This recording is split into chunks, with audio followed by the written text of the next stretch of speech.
Hi fams, welcome back to my YouTube channel. In this video, I'm going to be showing you how you can generate your REST API keys on WooCommerce.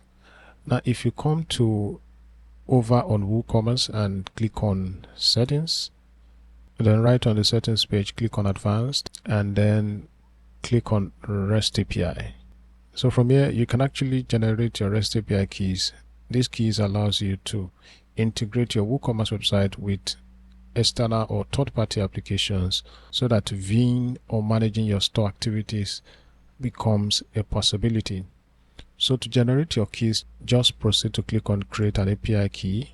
Then you'd want to give this a memorable description and then select the user. So the next thing is to assign the permission. There are 3 levels of permission. The first one is to read, the second one is write, and the third is a combination of read and write.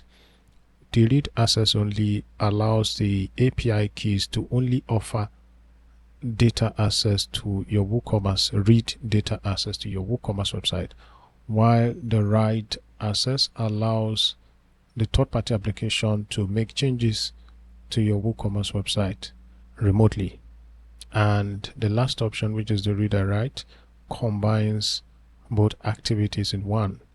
So you'd want to pick the level of permission and then go ahead to generate API keys. So here you have it. These are your consumer key and your consumer secret key, as well as the QR code. If you need to revoke the key, you can just do that with this. Just click on that and the key should be revoked immediately. Thank you for watching the video. Kindly like and share and also subscribe to my YouTube channel.